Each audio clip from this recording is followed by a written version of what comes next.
Hello everyone, आप सभी को हमारा प्रणाम। जय श्री कृष्णा, राधे राधे। श्री श्रीमती प्रेमलता वर्मा आपसे बात कर रहे हैं। आज हम लोग कुछ बातें बैठते हैं।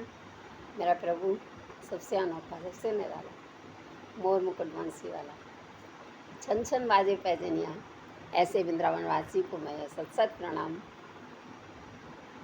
जो गुरु देते हैं वो कोई नहीं दे सकता। जीवन का उद्धार जिसने कर दिया, जीवन में जिसने अपनी बातों को मान लिया, उसका तो कहना ही क्या। उसके आगे न झूठ है, न सत्य है, न असत्य है, न मैं है न तू है, सब में है ही परमात्मा। परम धाम, परमात्मा कहाँ पर है? इस संसार में ही, संसार में ही घूम रही है और यहाँ ही सबका उद्धार हो रहा है। जब भी देखिए सर्ग आता है, प्रलय आता है, महासर्ग आता है, तो क्या होता है?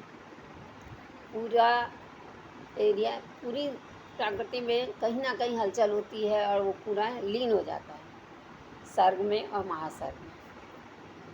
फर्क इतना है कि वो ऐसा कहा जाता है, शास्त्र ऐसा कहते हैं कि वो लीन हो जाते हैं, वो दोबारा जन्म नहीं लेते कुछ समय के बाद, लेकिन फिर उनको पृथ्वी पर आना पड़ता है। तो संसार चलेगा कैसे?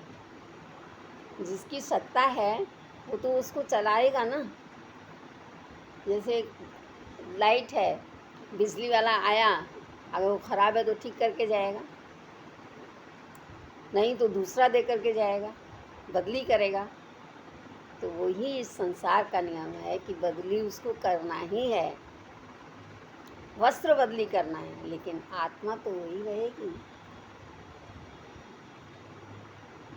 आपके विचार हमेशा ऊंचे रखिए,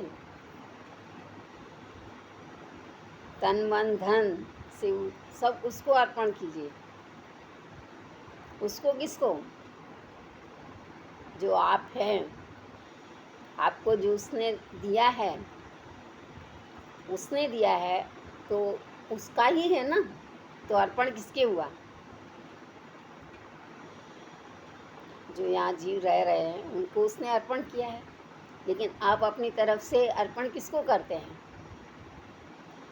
अपने परमात्मा को। तो परमात्मा तो यहाँ ही सब आत्माओं के बीच में परमात्मा है, तो हमें यहाँ ही सब अर्पण करना है। कोई गरीब अमीर नहीं है, कोई ऊंच नीच नहीं है, सब अपने संस्कार और अपने समय और अपने नियम के अनुसार प्रारब्ध से जो उसको मिला है वो बहुत अच्छा है, परिपूर्ण है और वो परिपक्व है, समृद्ध है। वो उसमें जीना सीख लेता है।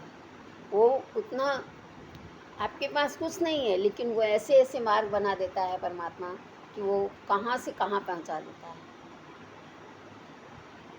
उसको बैठाते देर नहीं लगती, लेकिन उसको हटाते भी देर नहीं लगती। तो इस प्रकार से जब वो पूर्ण है तो हमें पूर्ण रूप से ही उसकी शरण में रहना चाहिए। सामने क्या है, अपोजिशन क्या है, प्रत्यक्ष क्या है, उसको हमें उस परमात्मा के रूप में देखना चाहिए। तो कभी आपसे गलती होगी ही नहीं, चूक से बच जाओगे, बोलोगे नहीं। जितना शांत रहोगे उतने आनंद में रहोगे, उतना ही भगवान का स्मरण आपको मिलेगा। जय श्री कृष्णा, राधे राधे। हंसते रहिए, खेलते रहिए, खिलखिलाते रहिए, मुस्कुराते रहिए, सदा आनंदित रहिए, अपनी लाइफ एंजॉय कीजिए, आनंद ही आनंद। जय श्री कृष्णा।